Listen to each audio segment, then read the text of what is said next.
நண்பர்களே, இந்த கூட்டத்தை பார்க்கிறேன். இது எனக்கு போதாது, இது எனக்கு போதாது என்று சொல்வதை விட வள்ளுவருக்கு போதாது. நான் வள்ளுவரை பற்றி பேச வந்திருக்கிறேன். உங்களை பார்க்கிறேன். சற்றொப்ப 550 பேர் இந்த திடலில் நிறைந்திருக்கிறீர்கள்.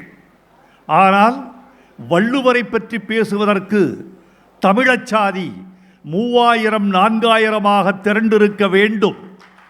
எதிர்வரும் காலத்தில் திரளும் என்ற நம்பிக்கையை நான் பெறுகிறேன். நண்பர்களே, ஒரு 30 நிமிடங்கள் உங்கள் தொலைபேசியை அணைத்துவிட்டு காதுகளை திறந்து கொள்ளுங்கள். உங்கள் கண்கள் என் கண்களோடு ஒட்டி இருக்கட்டும். உங்கள் இதயத்தின் துடிப்பும் எனது இதயத்தின் துடிப்பும் ஒரே அலைவரிசையில் இணையட்டும். நான் வள்ளுவரை பற்றி இங்கு பேச வந்திருக்கிறேன். வள்ளுவரை பற்றி பேசுவது அல்ல இந்த தலைப்பின் நோக்கம். வள்ளுவரை அறிஞர் என்றும் ஞானி என்றும் முனிவர் என்றும் கொண்டாடி கொண்டிருக்கிற, இதுவரைக்கும் நம்பிக்கொண்டிருக்கிற தமிழ் கூட்டத்திற்கு இல்லை இல்லை, வள்ளுவர் ஞானி மட்டுமல்ல, முனிவர் மட்டுமல்ல, அறிஞர் மட்டுமல்ல, ஒரு பேராசான் மட்டுமல்ல, ஒரு இனத்தின் வழிகாட்டி மட்டுமல்ல, வள்ளுவர் ஒரு கவிஞர் என்று நிறுவுவதற்கு நான் இங்கு வந்திருக்கிறேன். நண்பர்களே, ஏன் வள்ளுவரை கவிஞர் என்று நான் அழுத்தி சொல்கிறேன் என்றால், காதலை பாடுவது எளிது, கவிதை வந்துவிடும். களத்தை பாடுவது எளிது, கவிதை வந்துவிடும். அழகை பாடுவது எளிது, கவிதை வந்துவிடும். இயற்கை பாடுவது எளிது, கவிதை வந்துவிடும். அறம்பாடுகிறவனுக்கு கவிதை வருவது அரிது. அறம் என்பது ஒரு ஸ்டேட்மெண்ட், ஒரு வாக்கு மூலம். இதை செய்யாதே என்பது அறம், இதை செய் என்பது அறம். திருடாதே என்பது அறம், அறம் செய் என்பது அறம். இது ஒரு கட்டளை, இது ஒரு ஆர்டர் ஆர் ஸ்டேட்மெண்ட். ஆர்டர் அல்லது வாக்கு மூலம். இதை சொல்லுகிற பொழுது எப்படி கவிதை வரும்? திருக்குறளை பார்த்து நான் ஆச்சரியப்படுகிறேன். திருக்குறளை போல உலகத்தில் ஒரு நூல் தன்னை மட்டுமே நம்பி 2000 ஆண்டு இலங்குகிற நூல் ஒரே நூல் திருக்குறள் மட்டும்தான். ஏன் தெரியுமா தோழர்களே? உலகத்தில் மற்ற மெய்நூல்களெல்லாம் அரசை சார்ந்து இயங்கின, சமயத்தை சார்ந்து இயங்கின. சமயம் ஒரு நூலை தன் தோள்களில் தூக்கி வைத்துக் கொண்டது. அரசாங்கம் ஒரு நூலை தன் தோள்களில் தூக்கி வைத்துக் கொண்டது. கிரேக்க லத்தீன் மெய்நூல்களைத்தான் அமெரிக்க அரசாங்கம் தன் சட்டமாக்கி கொண்டது. கன்ஃபியூசியஸ் சொன்ன மரபுகளைத்தான் சீன அரசாங்கம் தன் அரச மதமாக்கி கொண்டது. விவிலியத்தின் பழைய ஏற்பாட்டைத்தான் யூதர்கள் தங்கள் சட்டமாக்கி கொண்டார்கள். திருக்குர்ஆனின் திருவசனங்களை இஸ்லாத் தனக்கு சட்டமாக்கி கொண்டது. பௌத்தத்தின் தம்மபதத்திலிருந்து பல செய்திகளை எடுத்துக்கொண்டு அசோகர் அரசு சட்டமாக்கியது. மனுஸ்மிருதி, சாணக்கியரின் அர்த்த சாஸ்திரம், இந்த இரண்டையும் எடுத்துக்கொண்டு இந்துஸ்தானம் தனக்கு சட்டமாக்கி கொண்டது. இப்படி எல்லா நூல்களையும் அரசாங்கமும் சமயமும் ஆதரித்து கொள்ள என் ஆசான், என் பாட்டன் திருவள்ளுவனின் திருக்குறள் மட்டும் காற்றில் யாருடைய ஆதரவும் இல்லாமல் அனாதையாக அலைந்து கொண்டிருந்தது. ஒரு இலவம்பஞ்சை போல, காற்றில் பறக்கிற காகிதத்தைப் போல, ஓர் அரசஞ்சருகை போல காலந்தோறும் 2000 ஆண்டுகளாய் திருக்குறள் அனாதையாக இருந்தது. அப்படி அனாதையாக இருந்தும் கூட இன்று உலக அறிவுக்கு தலைமை தாங்குகிற வல்லமை எங்கள் திருக்குறளுக்கும் திருவள்ளுவருக்கும் உண்டு என்பதுதான் உண்மை. நான் மீண்டும் சொல்கிறேன், அழகை பாடுவது எளிது. பாரதி அழகை பாடுகிற போது கவிதை கொட்டுகிறது. தன் காதலியை பார்க்கிறான், வானத்தை பார்க்கிறான், பூமியில் நீ இருக்கிறாய், நீ வானத்திலும் இருக்கிறாய். இது கவிதையாகி விடுகிறது. பெண்ணே, உன்னை பூமியில் பார்த்தேன், சற்றே அண்ணாந்து பார்த்தேன், அங்கும் நீதான் இருக்கிறாய். சுட்டும் விழிச்சுடர்தான் கண்ணம்மா சூரிய சந்திரரோ. நான் கீழே உன் கண்களை பார்த்தேன், மேல வானத்தை பார்த்தேன். சுட்டும் விழிச்சுடர்தான் கண்ணம்மா சூரிய சந்திரரோ. வட்டக்கரிய விழி கண்ணம்மா வானக்கருமை கொல்லோ. பட்டுக்கருநீல புடவை பதித்த நல்வயிரம் நட்ட நெடுதிசையில் தெரியும் நட்சத்திரங்களடி. காதலியை பார்க்கிற போதும் இயற்கையை பார்க்கிற போதும் சொல் சுதி சேர்கிறது, கவிதை லயம் கூடுகிறது. அழகை பாடுகிற போது ஒருவன் கவிஞராகி விடுகிறான். நிலாவை பார்க்கிறார் பாரதிதாசன். நிலாவை பார்க்கிற போது அவருக்கு தோன்றுகிற வியப்பு, ஷெல்லி பாடாத அழகு, கீட்ஸ் பாடாத அழகு, பைரன் பாடாத அழகு, எஸ்ரா பவுண்டு பாடாத அழகு. இந்த அழகையெல்லாம் பாவேந்தர் பாரதிதாசன் ஒரு பாட்டுக்குள் கொண்டு வருகிறார். நீலவான் ஆடைக்குள் உடல் மறைத்து நிலவென்று காட்டுகிறாய் ஒளிமுகத்தை. ஏ நிலவே, நீ முகம் மட்டும்தான் காட்டுகிறாய், வட்டமாக தெரிகிறது. உடல் எங்கே? நீல வானம் என்ற துணிக்குள்ளே உன் உடலை மறைத்து கொண்டாயா?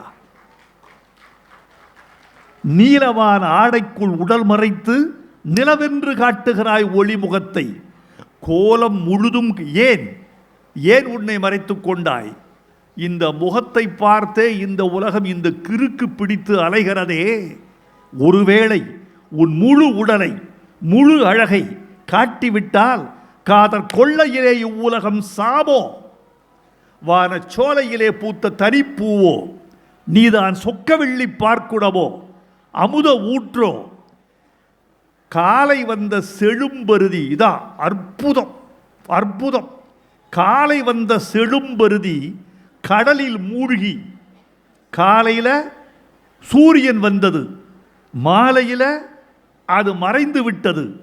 சூரிய சூடு தணிக்க அந்த சூரியன் கடலுக்குள் மூழ்கி மாலையிலே நிலாவாக வந்து விட்டதா? இப்படி பாடுவது அழகு, இப்படி பாடுவது எளிது. என்னை இந்த மேடையில் நட்சத்திரத்தை பற்றி எழுது என்றால் நான் சொல்லிக்கொண்டே இருப்பேன். உங்களால் தட்டச்சு செய்ய முடியாது. காற்றை பற்றி ஒரு கவிதை எழுது என்றால் சொல்லிக்கொண்டே இருப்பேன். நீங்கள் சுருக்கெழுத்தில் தான் எழுத வேண்டும். இது பாடுவது எளிது.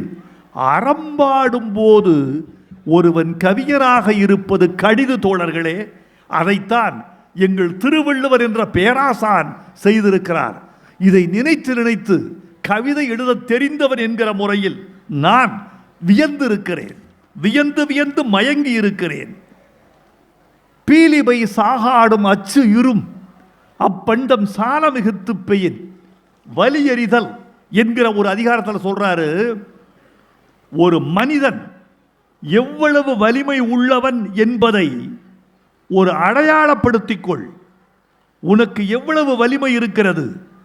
எல்லை மீறி போனால் உன் வலிமை அழிந்து விடும். எல்லை மீறி போனால் உன் வலிமை அழிந்து விடும். எப்படி? மயில் தோகை இருக்கிறதே, மயில் தோகை மிக மெல்லியது, மிக மெல்லியது. இந்தியாவின் மயில் தோகையை சாலமன் ஏற்றுமதி கொண்டு போனான் என்று பழைய கதை இருக்கிறது. அந்த மயில் தோகை மெல்லிய தோகை, அதை வண்டியில் ஏற்றுகிறார்கள். மயில் தோகை எவ்வளவு மெல்லியது! அந்த மயில் தோகையை கூட வண்டியின் பாரத்திற்கு அதிகமாக ஏற்றினால் அச்சு முறிந்துவிடும். பீலிவை சாகாடும் அச்சு இரும் அப்பண்டம் சாலமிகுத்து பெயின். இது யார் சொன்னது? வள்ளுவர் சொன்னது. ஒரு பக்கம் வலிமையை சொல்லுகிறார், இன்னொரு பக்கம் பீலியை சொல்லுகிறார்.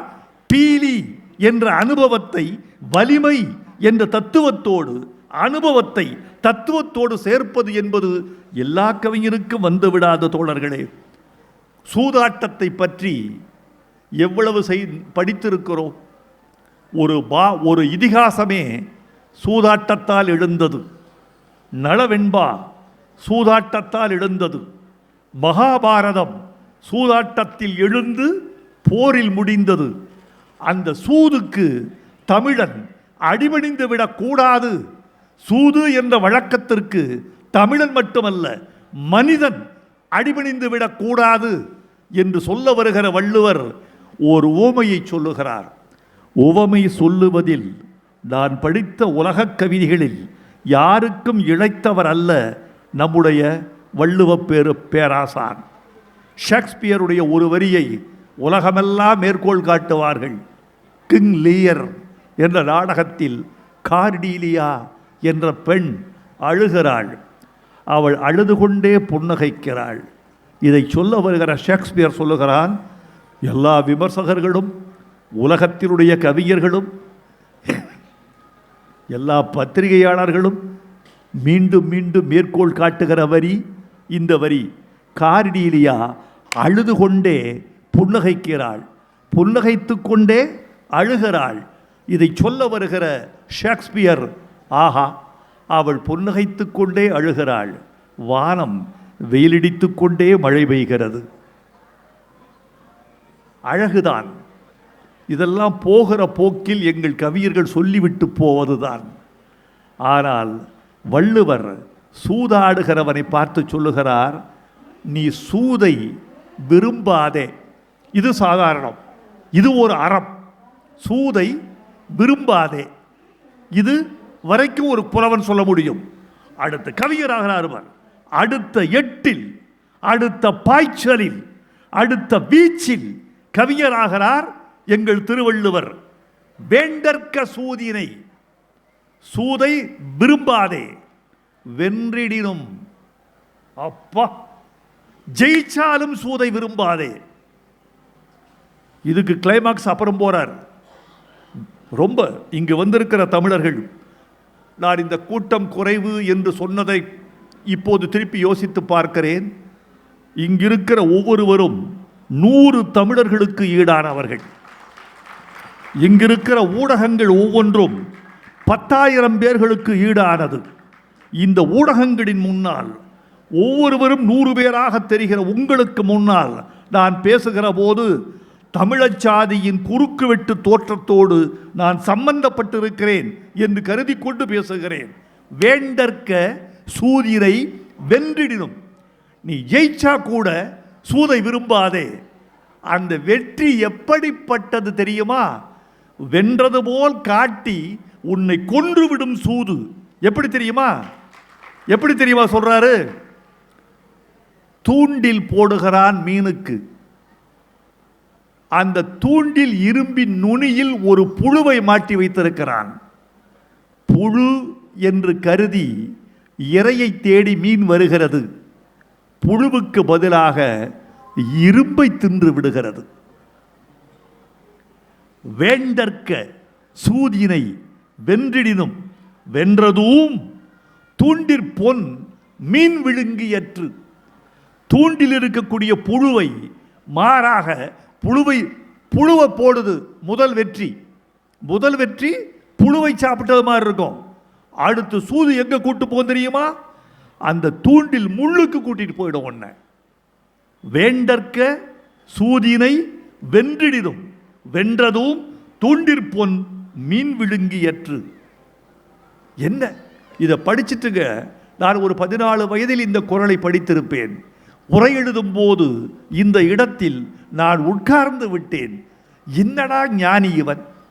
எப்படிப்பட்ட தமிழ் பரம்பரையில் நாம் பிறந்திருக்கிறோம். நான் தமிழனாக பிறந்ததற்காக பல முறை வெட்கப்பட்டிருக்கிறேன்.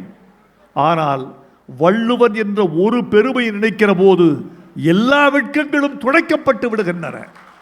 என் உயரம் கூடி வருகிறது, என் தோள் அகலம் பெறுகிறது, என் மார்பு விரிகிறது, என் மானம் உயர்கிறது, என் ஞானம் வளர்கிறது என்று சொல்ல வேண்டும் என்று ஆசைப்படுகிறேன். ஒருத்தரை எப்படி மதிப்பிடுவீர்கள்? ஒருவரை எப்படி மதிப்பிடுவீர்கள் நீங்கள்? ஆள் கொட்டு சூட்டும் போட்டிருக்கிறான், நல்ல மீசை வைத்திருக்கிறான், நல்ல டை கட்டி இருக்கிறான், ரோலக்ஸ் வாட்ச் கட்டி இருக்கிறார், ஒரு மான்பிளாக் பெண் பேனா வைத்திருக்கிறார், டை கட்டி இருக்கிறார், இவள் பட்டுப்புடவை கட்டி இருக்கிறாள், எல்லாம் செய்திருக்கிறாள், தங்கரகை அணிந்திருக்கிறாள். எதை பார்த்து நீங்கள் ஒருவரை மதிப்பிடுவீர்கள்? இது வள்ளுவன் காலத்தில் மட்டுமல்ல தோழர்களே. இப்ப நான் சொல்ற கருத்து, மனிதன் ஜாதி, மனித ஜாதியின் கடைசி ஆண் இருக்கும் வரை, கடைசி பெண் இருக்கும் வரை, மனித குலத்தின் உயிர் இருக்கும் வரை இந்த திருக்குறள் நிலைக்கும் என்பது என்னுடைய கருத்து. உருவத்தை கண்டு எடை போடாதே, செயலை கண்டு எடை போடு. செயல், ஒரு மனிதனின் உண்மையான உருவம் என்பது செயல். அவன் முகம் என்பது செயல், அவன் குணாதிசயம் என்பது செயல். செயலை வைத்து ஒருவனை நீங்கள் மதிப்பிட வேண்டும். அதுக்கு சொல்றாரு அம்பு. வள்ளுவர் சொல்றார், கவிஞர் வள்ளுவர் வராரு பாருங்க. அம்பு நேரானது, யாழ் வளைந்தது. நேரான அம்பு சிறந்ததா, வளைந்திருக்கிற யாழ் சிறந்ததா? அம்பு நேர இருக்கு, ஆனால் அது உயிர் குடிக்கும் ஆயுதம். யாழ் வளைந்திருக்கு, அது இசையின் ஜீவிதம். நேரான அம்பு உயிர் குடிக்கும், வளைந்திருக்கும் யாழ் இசை கொடுக்கும். கணை கொடிது, கணை கொடிது, யாழ் கோடு செவ்விது.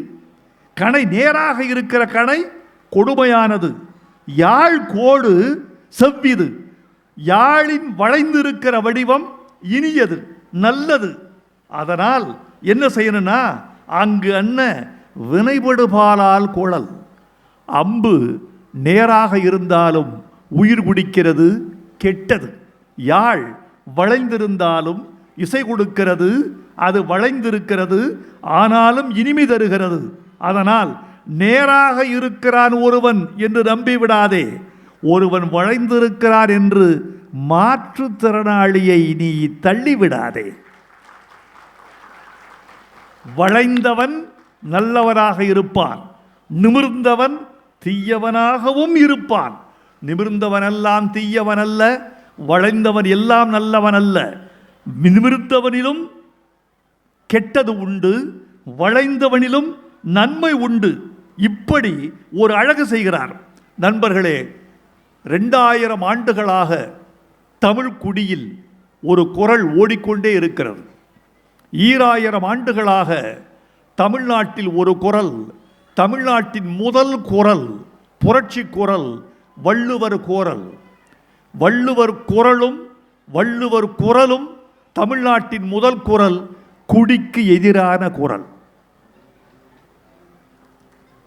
ஔவை கள்ளருந்து இருக்கிறாள், அதியமான் கள்ளருந்து இருக்கிறான். இது உண்டு.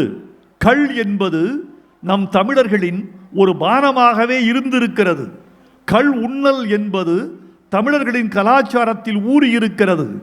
அது அளவாக இருந்த வரைக்கும் சமூக கேடு இல்லை.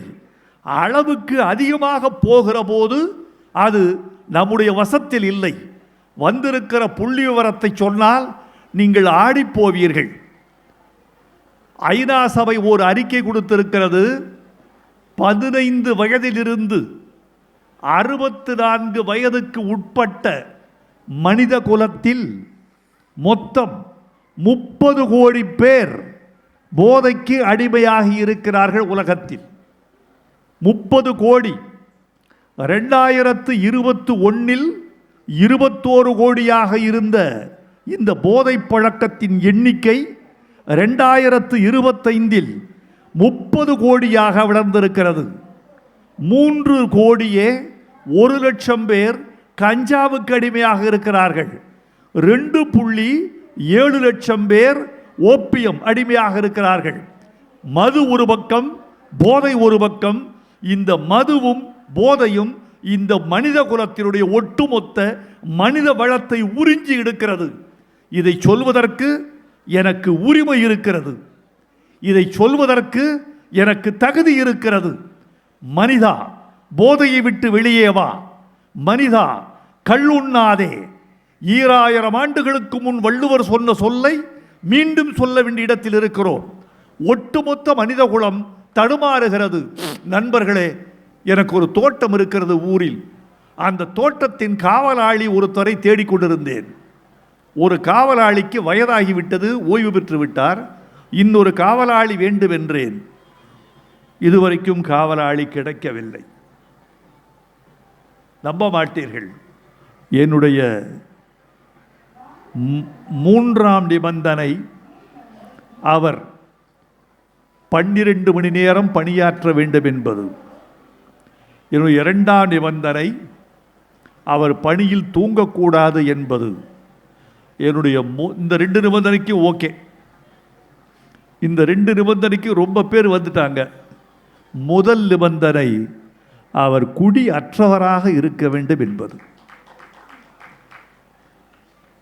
ஆச்சரியமா இல்லை? வைரமுத்துவுக்கு பல பேரை தெரியும், எல்லா சமூகத்திலும் ஆள் இருக்கிறார்கள். எல்லாருக்கும் சொல்லி வைக்கிறேன், குடி இல்லாத ஒரு மனிதனை எனக்கு காவலாளியாக கொண்டு வர முடியுமா என்றால் சமூகத்தில் தயக்கம் இருக்கிறது. ஒரு காலத்தில் மாரிச்சாமி வீடு எங்கே இருக்கு? அதோ அங்கே ஒரு குடிகாரன் வீடு இருக்கும், அதுக்கு பக்கத்து வீடு. ஒரே ஒரு குடிகாரன் வீடு இருந்தது.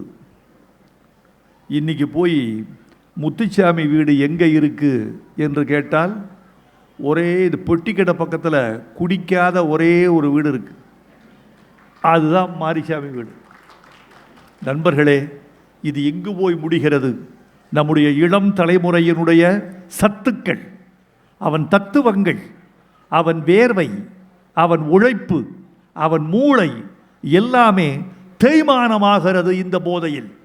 இந்த போதையில் வள்ளுவர் சொல்றாரு, ஒருத்தர் சொல்றார், வள்ளுவர்கிட்ட வந்து சொல்றார், ஐயா, குடிகாரனை திருத்த பார்க்கிறீர்கள், ஏன் சிரமப்படுறீங்க? நீங்க ஒன்று செய்யுங்க, இதோ குடிச்சிட்டு ஒருவன் கீழே கிடக்கிறான் பாருங்க, இவனை காட்டுங்கள். குடிக்கிறவனை கூப்பிட்டு, இதோ மானம் அழிந்து, உடை இழந்து, தலை இழிந்து தரையில் கிடக்கிறானே, இவனை பார்த்து திருந்தக்கூடாதா என்று இன்னொரு குடிகாரனை அழைத்து இவனை காட்டுங்கள்ங்கிறாரு. அதுக்கு வள்ளுவர் சொல்றாரு, நானும் காட்டி பார்த்தேன்ப்பா, ஒரு பய திருந்துற மாதிரி இல்லை. அதுக்கு வள்ளுவர் சொல்றாரு, கவிஞராகிறாரு, கழித்தானை, இந்த குடித்து கிடப்பவனை காட்டி குடிக்காதே என்று ஒருவனை சொல்லுவது என்பது தண்ணீருக்குள் மூழ்கி ஒளிந்து கொண்ட ஒருவனை தீப்பந்தம் கொண்டு தேடுவது போன்றது. அப்பா, தேவேந்திர பூதி, நீங்களும் கவிதை எழுதுறீங்க, நான் எழுதுறேன். இப்படி ஒரு கவிதையை 2000 ஆண்டில் நாம் எழுதியது உண்டா? கழித்தானை காரணம் காட்டுதல், கீழ்நீர் குளித்தானை தீத்துரியற்று. விளக்கு கொண்டு தேடுவதுன்னு சொல்லல, தீப்பந்தம். தீப்பந்தத்துக்கு மூடி கிடையாது, தீபத்துக்கு கூட மூடி உண்டு, லாந்தருக்கு. ஆனால் தீப்பந்தத்துக்கு மூடி கிடையாது. கழித்தானை காரணம் காட்டுதல், கீழ்நீர் குளித்தானை தீத்துரியற்று என்று அப்படி சொல்லுகிறார். நண்பர்களே, பாலியல் தொழிலை கண்டித்த முதல் பெரும் கவிஞன் இந்தியாவில், தமிழ்நாட்டில் நம்மவர் தான். நான் அர்த்த சாஸ்திரம் படித்திருக்கிறேன். அர்த்த சாஸ்திரத்தில் வருகிறது, வெளிநாட்டிலிருந்து தூதுவன் வந்திருக்கிறார் என்றால் அவருக்கு வேண்டியதை செய்து கொடு, மது கொடு, இறைச்சி கொடு, அவன் விரும்பிய பெண்ணை பரிசு கொடு. அர்த்த சாஸ்திரத்தில் எங்கள் திருக்குறள் நாகரிகத்தின் உச்சம், பண்பாட்டின் உச்சம், அறிவின் உச்சம், மனித மாண்பின் உச்சம். அவர் பரத்தமையை கண்டிக்கிறார். இதைவிட பரத்தமையை கண்டித்து ஒரு அனுபவத்தை சொன்னவர் யாரும் இல்லை. அறியாத பெண்ணோடு எப்படி நீ மோகிக்கிறாய், எப்படி தழுவுகிறாய், எப்படி உரையாடுகிறாய், ஒரு ஆணும் பெண்ணும் கூடுவதற்கு மிக மிக முக்கியமானது ஒருமித்த உணர்ச்சி. ஆண் உணர்ச்சியோடு பெண் ஒத்துப்போகவில்லை என்றாலும், பெண்ணின் உணர்ச்சியோடு ஆண் ஒத்துப்போகவில்லை என்றாலும் அது ஒருதலை காமம், ஒருவர் மட்டும் இயங்குவது. பால் உணர்ச்சி என்பது இருவரும் சேர்ந்து இயங்குவது. ஒருவர் மட்டும் இயங்குவதற்கு பெயர் காமம் அல்ல, காதலும் அல்ல, கலவியும் அல்ல. ஆனால் பரத்தமை கொண்டவள், ஆனால் உன்னோடு உறவாடுகிறாள், நீ அவளோடு உறவாடுகிறாள். இது எப்படி தெரியுமா இருக்கிறது? ஒரு பரத்தையை பற்றி ஒரு பேட்டி எடுத்தார்கள். அந்த பரத்தையை பற்றி எடுத்த பேட்டியில் அந்த நேரத்தில் நீ சுகிக்கிறாயா இல்லை வெறுக்கிறாயான்னு ஒரு கேள்வி. ஒரு பாலியல் தொழிலாளியை பற்றி கேள்வி. அந்த நேரத்தில் நீ சுகிக்கிறாயா வெறுக்கிறாயா? ஒரு பாலியல் தொழிலாளி சொன்ன பதில், அந்த நேரத்தில் நான் சுவரில் ஓடுகிற பல்லியை வேடிக்கை பார்த்து கொண்டிருப்பேன். எனக்கு இதில் ஈடுபாடு இல்லை. ஈடுபாடு இல்லாத ஒன்றில் எப்படி நீ இணைகிறாய்? எப்படி கலப்பாய்? எப்படி கரைவாய்? ஒரு கலத்தல் என்பது கரைதல், இடைதல், உருகுதல், உறைதல், இரண்டு மற்று ஒன்றாகி போதல். இரண்டு தேகங்கள் ஒன்று கூடி ஒரே உயிராய் ஒரே உடலாய் ஆகி போகுதல். வள்ளுவர் சொல்றாரு, இங்க வர்றாரு கவிஞர் வள்ளுவர். பொருட்பெண்டிர் பொய்மை முயக்கம். பொருள் வாங்கி கொள்கிற பரத்தையோடு நீ கொள்கிற பொய்யான தழுவல் என்பது எதை போன்றது? அங்கதான் வருது கவிதை. இந்த பொய்யான முயக்கம் எதை போன்றது? வள்ளுவர் சொல்றார், இருட்டில் இருட்டில் முகந்தெரியாத பிணத்தை தழுவுவது. இருட்டில் முகந்தெரியாத பிணத்தை தழுவுவது போன்றது. எப்பா, இதை நான் ஒருத்தட்ட சொன்ன, ஒரு பெரியவர்கிட்ட, ஒரு 80 வயது பெரியவர்கிட்ட சொன்னேன். இந்த குரலை இப்படி எல்லாம வள்ளுவர் சொல்லியிருக்காரு. அவங்களுக்கு இந்த அறம்பொருள் அது மட்டும் தெரியுது, இது தெரியல. இதையும் வள்ளுவர் சொல்லியிருக்கார். இதில் ரொம்ப முக்கியமான கருத்து, இருட்டறையில் பிணந்தெளியற்று அப்படி இருந்தா அதில் கொஞ்சம் பொருள் இருக்கு. இருட்டறையில் தன் தந்தையின் பிணத்தை தழுவுதல் உணர்ச்சி இருக்கும், தாயின் பிணத்தை தழுவுதல் உணர்ச்சி இருக்கும், தமையன் பிணத்தை தழுவுதல் உணர்ச்சி இருக்கும், அழலாம். ஏதில் பிணம்? முகந்தெரியாத, பெயர் தெரியாத, பால் தெரியாத. நான் சேர்த்துக்கிட்டேன் இதை. அந்த பிணம் ஆனா பெண்ணா அதுவும் தெரியவில்லை. ஏதில் பிணம்? பெயரற்ற, முகமற்ற, பால் தெரியாத ஒரு பிணத்தை இருட்டறையில் தழுவுவது போன்றது பரத்தையோடு ஒருவர் இன்பம் துய்ப்பது. இதைவிட உலகத்தில் எந்த கவிஞன் சொல்லியிருக்க முடியும்? எந்த அறிஞன் சொல்லியிருக்க முடியும்? திருவள்ளுவருக்கு இந்த ஒரு குறளுக்காக நீங்கள் கரவொலி செய்யுங்கள். 2000 ஆண்டுகளுக்கு பின்னால் வள்ளுவன் காதில் இது எட்டட்டும் என்று நினைக்கிறேன். அவருடைய காமத்துப்பால் எல்லாமே கவிதை, இன்பத்துப்பால் முழுக்க கவிதை. சொல்றா ஒருத்தி, உங்க கணவர் வந்துகிட்டு இருக்காரு. எதுக்கு வந்துகிட்டு இருக்காரு? மனைவி கேட்கிறா. என்ன அழகுங்க, நாடகம். திருவள்ளுவரை இன்னும் யாரும் சரியா படிக்கலைங்க. சும்மா விளம்பரம், வியாபாரம், சும்மா எல்லாரும் சொல்றாங்க, நம்மளும் சொல்லுவோம். ஜனகணமனுக்கு எத்தனை பேருக்கு அர்த்தம் தெரியும்? தமிழ் தாய் வாழ்த்துக்கே தெரியாது. ஜனகணமன் எத்தனை பேருக்கு அர்த்தம் தெரியும்? ஆனால் ஜனகணமனை கைதிட்டுகிற நண்பர் உணர்ந்திருக்கிறார், உணர்ந்து கைதிட்டுகிறார். ஜனகணமன என்றால் என் மனதில் பதிவாகி போன ஒலி கூட்டம். அந்த ஒலி கூட்டத்தை என்னால் திருப்பி சொல்ல முடியும், பொருள் தெரியாது. தமிழ்த்தாய் வாழ்த்தும் ஒலி கூட்டமாகி விடுகிறது. தமிழ்த்தாய் வாழ்த்துக்கும் தேசிய கீதத்துக்கும் பொருள் தெரிந்து கொண்டு பாடுகிற போதுதான் எழுதிய கவிஞனுக்கு மரியாதை, பாடுகிற நமக்கும் மரியாதை என்பதை மறந்து விடாதீர்கள் நண்பர்களே. எனவே திருக்குறளை இன்னும் நீங்கள் படிக்கவில்லை, படிக்க வேண்டும். ஆசிரிய பெருமக்கள் நயம் சொல்லிக் கொடுங்கள். சொல்லுக்கு சொல் சொல்லிக் கொடுப்பதை விட சொல்லுக்கு பின்னால் இருக்கும் பெரும்பொருளை எங்கள் பிள்ளைகளுக்கு சொல்லிக் கொடுங்கள். ஆசிரிய பெருமக்களே, உங்களை விரும்பி வேண்டி கேட்டுக்கொள்கிறேன். இதுவரைக்கும் சொல்லிக் கொடுத்த திருக்குறள் கற்பித்தல் முறையை சற்றே மாற்றி திருக்குறளை பொருளோடும் அறிவோடும் கவிதையோடும் நயத்தோடும் நியாயத்தோடும் சொல்லிக் கொடுக்க வேண்டும் என்று தமிழாசிரிய பெருமக்களை நான் வணங்கி கேட்டுக்கொள்கிறேன். இது நடக்க வேண்டும் என்று விரும்புகிறேன். உன் கணவர் வர்றாரு, எதுக்கு வர்றாரு? மனைவி கேட்குற, எதுக்கு வர்றாரு? ஊருக்கு பிரிந்து போறாரு, பொருள் தேடி. உங்ககிட்ட சொல்லிட்டு போக போறேன் அப்படின்னு சொல்லிட்டு போக வர்றாரு. இது வரைக்கும் நாடகம். இப்போ அடிக்கிறா பாருங்க, மனைவி சொல்றா, போக மாட்டேன், உங்களுடைய இருப்பேன், பிரிய மாட்டேன் என்று சொல்வதாக இருந்தால் எனக்கு வந்து சொல்ல சொல். நுட்பமா பாருங்க. போக மாட்டேன், இங்கேயே இருக்கேன், பிரிய மாட்டேன் என்று சொல்வதாக இருந்தால் எனக்கு வந்து சொல்ல சொல். இல்லை போகத்தான் போறேன் என்று சொன்னால் அவர் திரும்பி வரும்போது யார் உயிரோடு இருப்பார்களோ அவர்களுக்கு சொல்லி சொல்.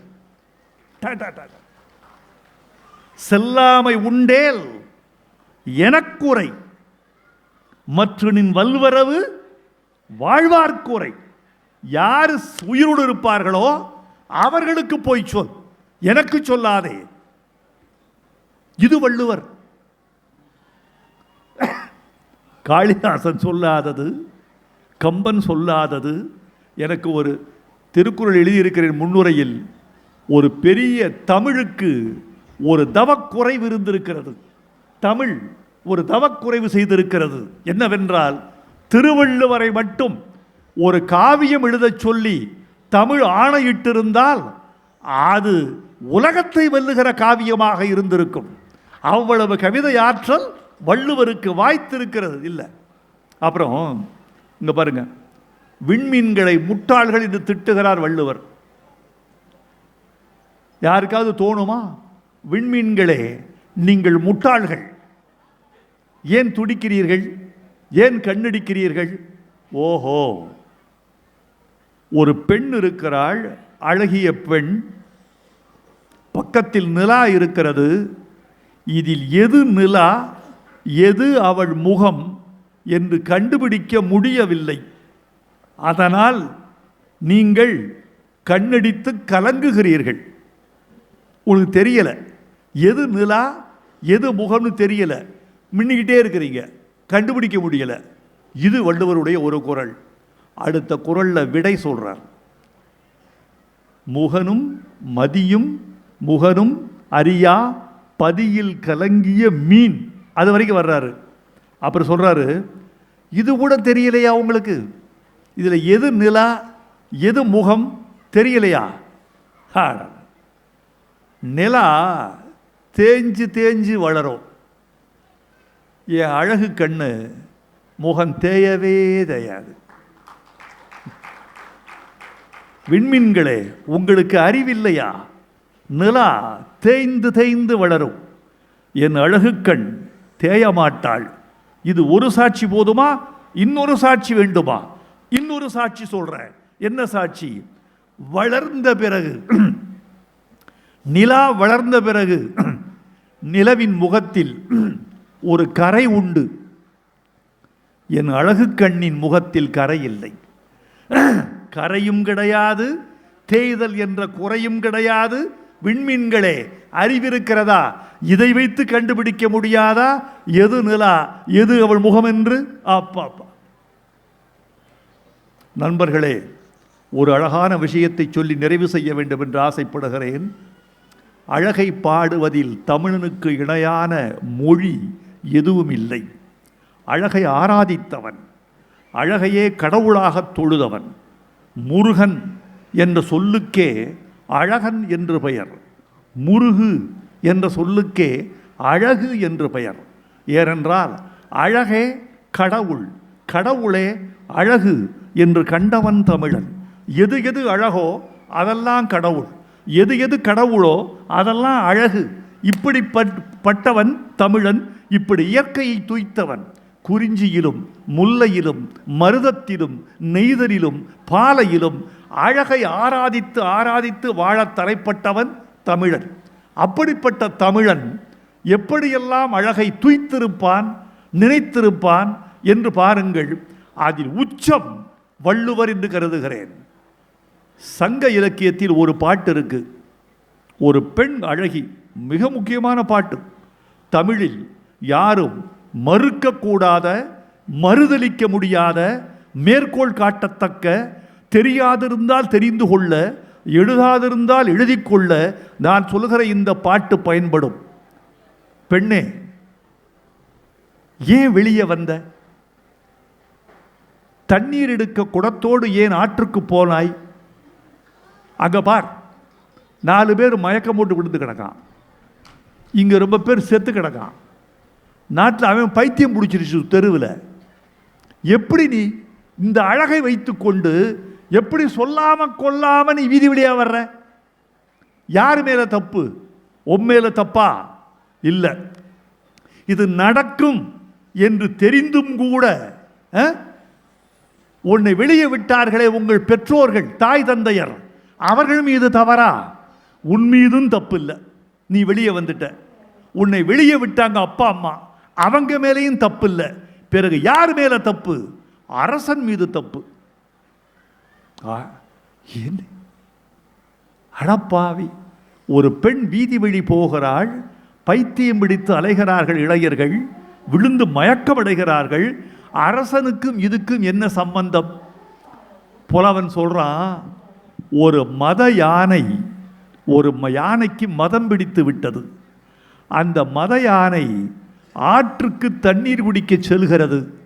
அப்படி சென்றால் மத யானை வருகிறது, எல்லாம் கதவை சாத்தி கொள்ளுங்கள், மத யானை வருகிறது, எல்லோரும் கதவை சாத்தி கொள்ளுங்கள், மத யானை வருகிறது, வீதியில் யாரும் நடமாடாதீர்கள் என்று பறைய அறிவித்த பிறகுதான் மத யானையை ஆற்றுக்கு அழைத்து செல்வார்கள். அது அரசனுடைய கடமை. அப்படி இந்த பெண் வெளியே வர்றா என்று பறையறிக்கவே விட்டே ராஜா, நீதாப்பா தப்பு. மத யானை வருவதற்கு பறை அறிவிக்கிறாயே, இந்த மத யானை அழகு கொண்ட இந்த பெண், இவள் வீதி வழி போகிற போது இத்தனை விபத்துகள் நடக்கும் என்று தெரியாமல், பறை அறிவிக்காமல் விட்ட அரசனே, நீதான் தவறுடையவன், நீயும் தவறில்லை. நின்னை புறங்கடை போதரை விட்ட நுமரும் தவறிலர். நிறையடி கொல்யானை நீர்க்கு விட்டாங்கு, நிறையடி கொல்யானை நீர்க்கு விட்டாங்கு, பறையறைந்து அல்லது செல்லற்க வென்னா இறையே தவறுடையான், அரசனே தவறுடையவன். ஒருத்தி அழகி என்பதை அரசன் மீது பழி போட்டு எப்படியெல்லாம் சொல்லியிருக்கிறான் தமிழன். என்ன அழகு! இந்த கோட்டோவியத்துக்கு இணையாக வேறொரு ஓவியம் இருக்க முடியுமா? இவர்களையெல்லாம் நம்ம திருவள்ளுவர் என்ற தாடிக்காரன் தாண்டி விடுகிறான். திருவள்ளுவர் என்ற தாடிக்காரன் தாண்டி விடுகிறான். அதோ போகிறாளே ஒரு பெண், அழகி, 16 வயது பெண், வாலிப வாலிப்பு உள்ளவள்.